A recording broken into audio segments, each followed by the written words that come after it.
Vous vous souvenez probablement tous d'avoir été au collège devant cette peinture à décrire, une peinture de Rembrandt, un des plus grands peintres, un peintre hollandais qui a vécu de 1606 à 1669. Donc, en tout cas, à mon époque, on n'y coupait pas. À un moment donné, au collège, peut-être même encore une fois au lycée, il y avait une peinture de Rembrandt à étudier. J'ai ramené 2 peintures ce matin de Rembrandt. Enfin, ramené, non, on va les afficher. Rembrandt a souvent peint des scènes bibliques, et il a notamment peint Christ. Et quand on étudie ces portraits de Jésus, on voit qu'il y a une évolution au long de sa carrière dans la compréhension de qui est Jésus-Christ. Alors ce premier tableau, qui s'appelle La pièce aux 100 florins, rien à voir, le nom n'a rien à voir avec le contenu. Voilà, on voit Jésus qui enseigne.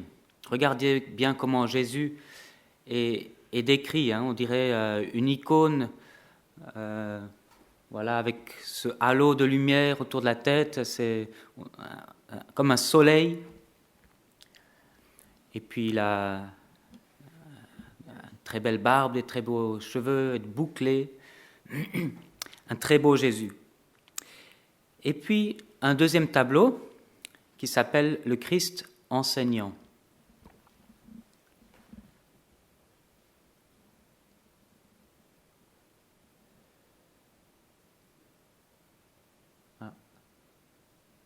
Sur la deuxième page, il y avait la même chose que sur la première, c'est ça? Oui, c'est possible qu'il y ait une erreur. Alors,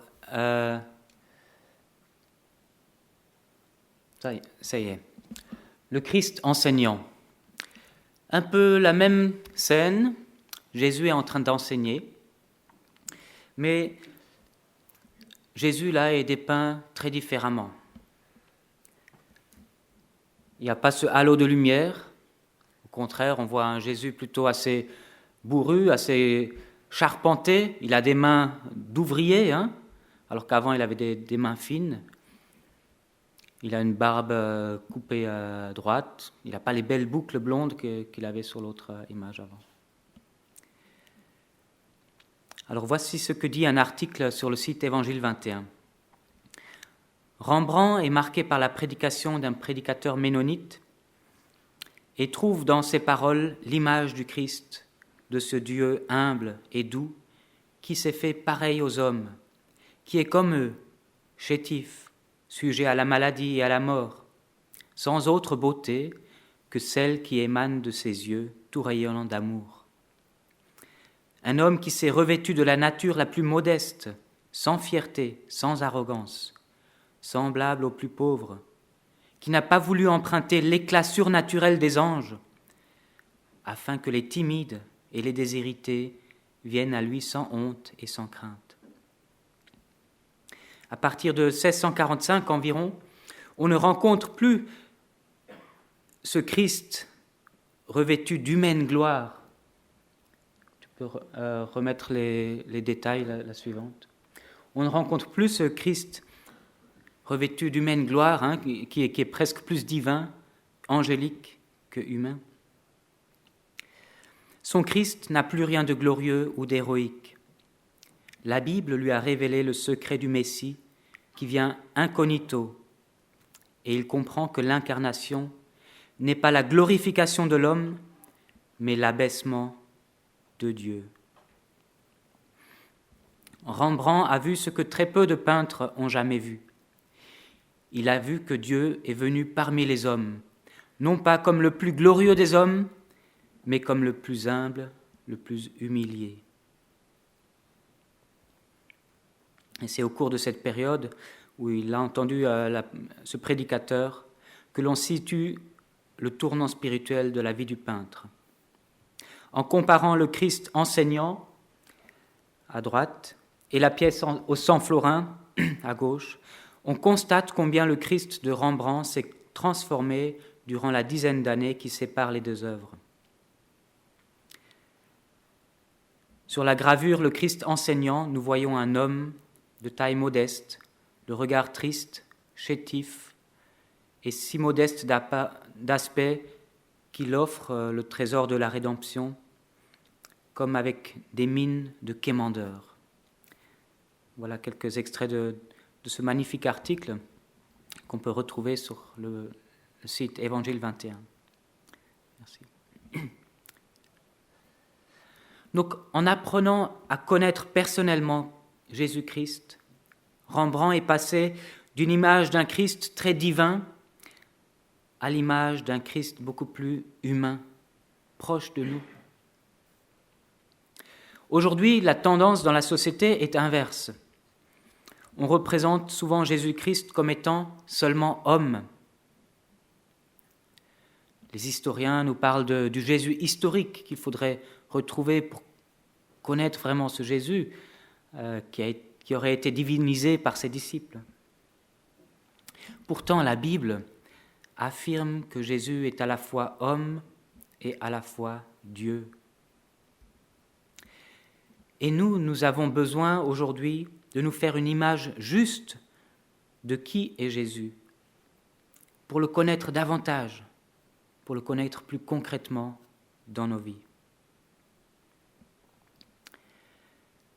À la fois homme, à la fois Dieu, c'est l'incarnation de Dieu en Jésus-Christ. Et ça, c'est le message principal de Noël. Bien sûr, à Noël, on met en avant beaucoup d'éléments de l'Évangile, mais le message principal, c'est l'incarnation. C'est Dieu qui s'est incarné en un homme, Jésus de Nazareth, à un temps donné, dans un lieu donné. On va lire ensemble le début de l'Évangile de Jean, qui nous donne un aperçu de ce mystère.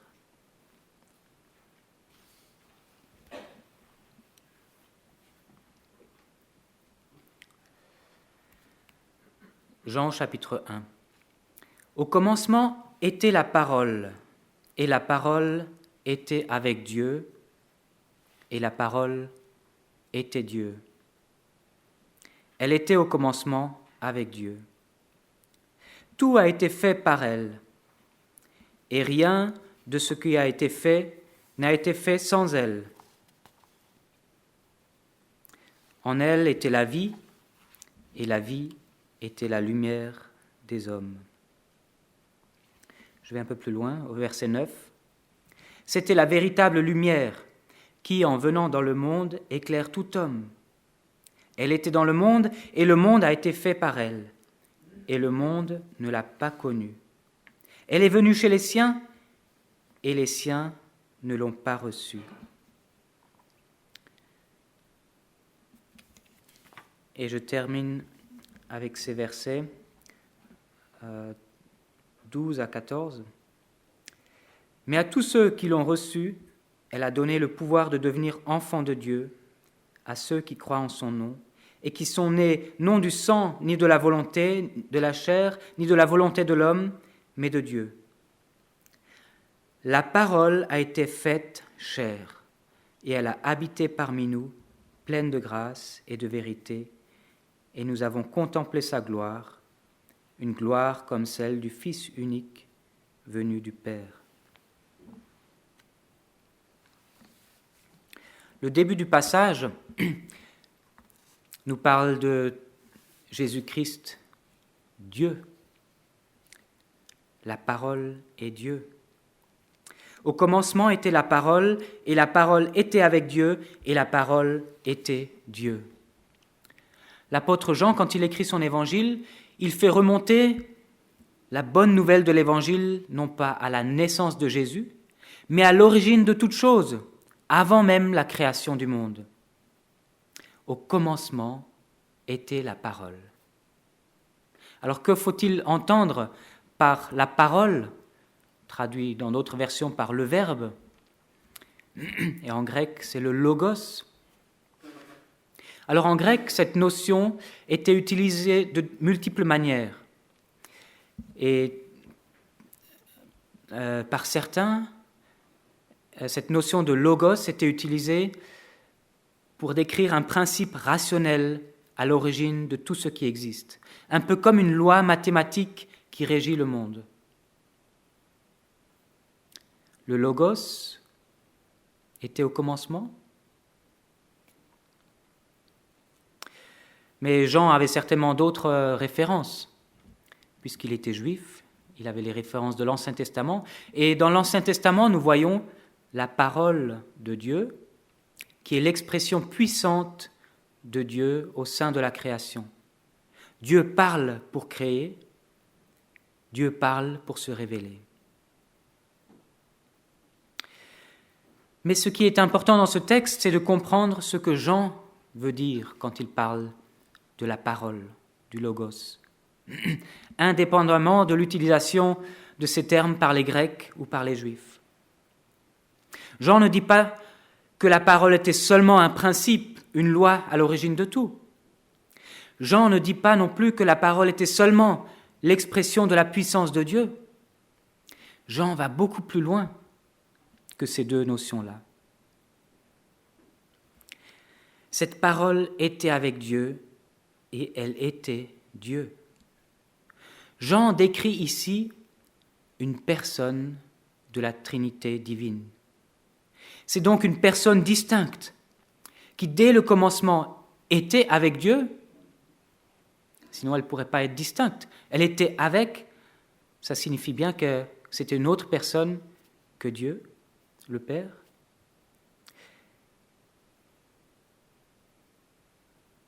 Et cette personne est aussi divine. Elle était Dieu. On entre ici dans un nouveau monde, quelque chose, une nouvelle compréhension que ni les Grecs n'avaient compris, ni l'Ancien Testament n'avait décrit.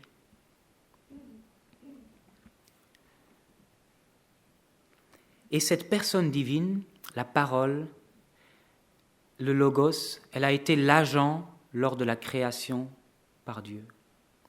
Verset 3, tout a été fait par elle, et rien de ce qui a été fait n'a été fait sans elle. On retrouve des affirmations similaires sous la plume de l'apôtre Paul dans Colossiens au chapitre 1, par exemple. La parole, cette personne, est donc Dieu. Je vais au verset 9 à 11, qui nous dit que la parole est venue dans le monde. C'était la véritable lumière qui, en venant dans le monde, éclaire tout homme. Elle était dans le monde, et le monde a été fait par elle, et le monde ne l'a pas connue. Elle est venue chez les siens, et les siens ne l'ont pas reçue. Cette parole, qui est aussi la vie et la lumière, est venue dans le monde. Ici, dans ces versets-là, on ne sait pas encore comment elle est venue dans le monde, mais on apprend qu'elle vient dans le monde au moment où les hommes sont déjà là. C'est même marqué, elle est venue chez les siens, c'est-à-dire elle est venue vers le peuple de Dieu, le peuple d'Israël. Cette parole, ce verbe, est donc à un moment donné entré dans l'histoire des hommes. C'est un événement historique, unique. Ce n'est pas un État qui était déjà là depuis toujours.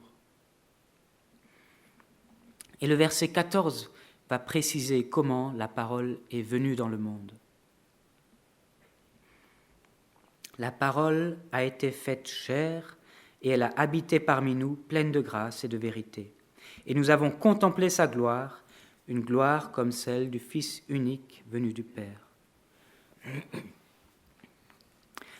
La parole a été faite chair. C'est là l'expression de l'incarnation. Homme et Dieu réunis. La parole était Dieu, on a bien lu au départ. Elle a été faite chair, elle s'est réunie avec l'être humain. C'est ce qu'on appelle l'incarnation. L'incarnation, ce n'est pas un terme qu'on retrouve dans la Bible, mais c'est un terme dans le catéchisme que les théologiens utilisent pour décrire ce mystère-là. L'incarnation, c'est l'action de prendre un corps. Et pour Jésus, plus précisément, c'est l'action de revêtir le corps d'un humain, la forme humaine. L'incarnation, c'est le Fils de Dieu, la deuxième personne de la Trinité, qui a existé de toute éternité, qui est uni avec ce qu'il ne possédait pas avant, une nature humaine. Le Logos a existé de toute éternité, mais il n'avait pas de nature humaine, et à un moment donné, il s'est uni et incarné pour prendre la nature humaine qu'il n'avait pas encore. Cette personne, Jésus-Christ, va rester pour toujours Dieu et homme réunis. Deux natures distinctes en une seule personne, dans une union parfaite, sans confusion, sans mélange des deux natures. Alors comment est-ce possible ? Ça soulève beaucoup de questions. Comment c'est concrètement possible ? Est-ce que Dieu, quand il s'est incarné, il s'est limité ? Est-ce que le Fils de Dieu est comme enfermé dans le corps d'un homme ? Non, pas du tout. Sinon, il ne serait plus Dieu. C'est l'union de Dieu et d'un homme. Et cette union-là, elle fait dépasser les limites de la nature humaine. Jésus-Christ est une personne qui a une nature divine avec tous ses attributs. Il est omnipotent. Il peut tout faire. Et on le voit à travers ses miracles. Il est omniscient. Il connaît tout. On le voit également dans l'Évangile, où il connaît ce que les gens pensent. Il est omniprésent. On le voit moins dans l'Évangile. On le verra plutôt sur la fin de l'Évangile. Et puis, en même temps, il a une nature humaine avec tous ses attributs aussi. Les deux réunis. Les évangiles de Matthieu et de Luc racontent comment ça a été possible. Ils racontent l'histoire de comment c'est arrivé. On y voit Marie qui a été choisie par Dieu, qui tombe enceinte de manière miraculeuse parce qu'elle était vierge, comme on l'a encore entendu ce matin. C'est par l'action du Saint-Esprit qu'elle va tomber enceinte. C'est donc le Saint-Esprit qui a créé cette vie dans le ventre de Marie. Mais ensuite, ce bébé se développe en tout point comme un humain. C'est le cordon ombilical qui va nourrir ce bébé dans le ventre de Marie. Déjà dans le ventre, il y a cette union, il a la nature humaine. Et pourtant, il a été conçu par l'Esprit Saint. Alors cette idée d'incarnation est certainement un scandale pour les Juifs. Vous savez, les Juifs avaient un tel respect de Dieu qu'ils ne prononçaient même pas son nom, Yahvé. Ils utilisaient d'autres noms pour parler de Dieu, mais le nom révélé, ils n'osaient même pas le prononcer par respect de Dieu. Et imaginez là, Dieu vient les rencontrer. Et l'apôtre Jean, il peut dire qu'il a entendu, qu'il a vu, qu'il a contemplé, qu'il a même touché celui qui est la parole de Dieu.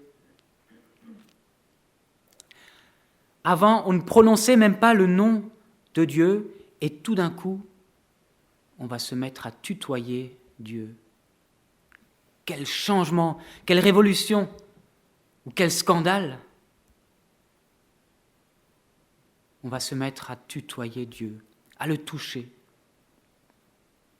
à le voir dans un corps humain, avec la maladie, la souffrance, tout ce qui va avec.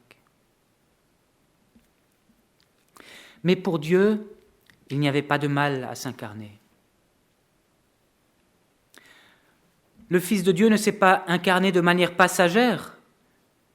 Il n'a pas rejeté après la nature humaine lors de son ascension. S'il avait fait ça, on aurait pu comprendre que la nature humaine n'était pas digne d'aller au ciel, mais ce n'est pas ce que Jésus a fait. Il est resté Dieu et homme à partir de sa conception, et il le reste encore aujourd'hui. Il s'est incarné de manière définitive. Alors, le temps qu'il était sur terre, il s'est imposé certaines restrictions. C'était un temps où il a été dans un état humilié. Et ensuite, il a été, et depuis, il est dans un état d'incarnation glorieuse. Aujourd'hui, il est auprès du Père. Il n'a plus aucune limite. Pour Dieu, la nature humaine n'est donc pas quelque chose de mauvais, s'il a pu la prendre pour lui. Ce qui est mauvais, c'est le péché qui nous colle à nous, à la peau.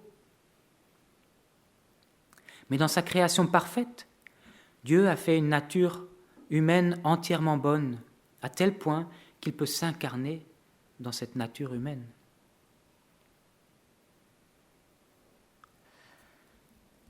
Alors comment est-ce que Dieu voit l'incarnation et qu'est-ce qu'il a comme idée derrière cette incarnation? Eh bien, l'incarnation de Dieu affirme la nécessité du salut. C'est-à-dire que ce Dieu qui se dérange pour venir en tant qu'homme, vivre la vie d'un homme, c'est qu'il y a une raison suffisamment forte. C'est qu'il voyait la nécessité de le faire. Il voyait la nécessité de le faire pour le salut des humains. Autrement, il y aurait eu une issue fatale pour le monde s'il ne venait pas.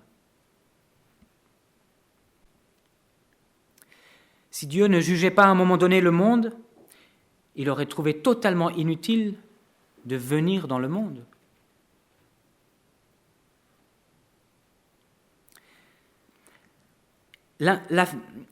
L'incarnation affirme en même temps la nécessité du salut qui vient de l'extérieur du monde, qui ne peut pas être accompli par l'amélioration de notre monde, par notre amélioration. L'incarnation, c'est un message qui dit que nous avons besoin d'un salut, mais d'un salut qui vient de l'extérieur. Si le monde pouvait être sauvé par lui-même, l'incarnation serait totalement inutile.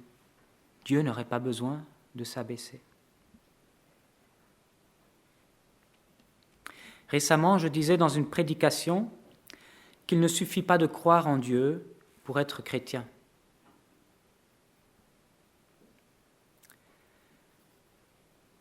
Il ne suffit pas juste de croire en Dieu pour être chrétien. L'incarnation, ce mystère de Dieu qui se fait homme,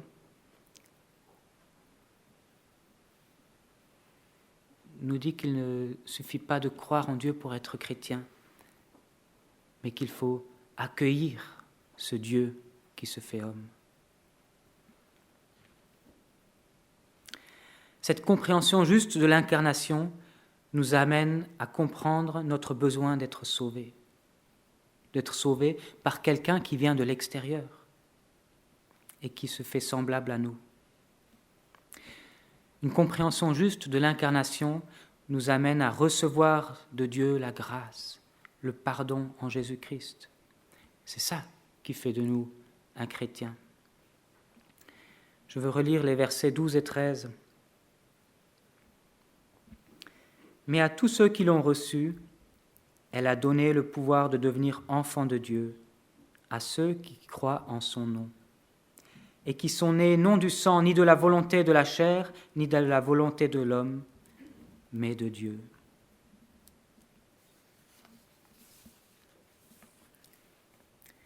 L'incarnation signifie qu'il est possible de faire la paix avec Dieu, que ce n'est pas notre propre action, mais que c'est l'action de Dieu en nous, l'action de Dieu qui vient vers nous. Et nous, qu'est-ce que nous devons faire? Nous devons croire.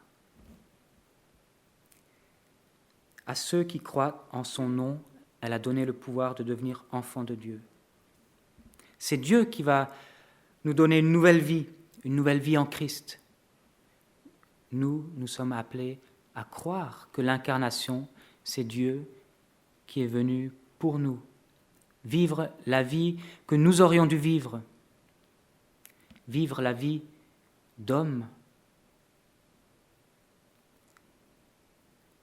C'est croire qu'il a offert sa vie en sacrifice, ce sacrifice que nous ne pouvions pas faire pour être nous-mêmes sauvés.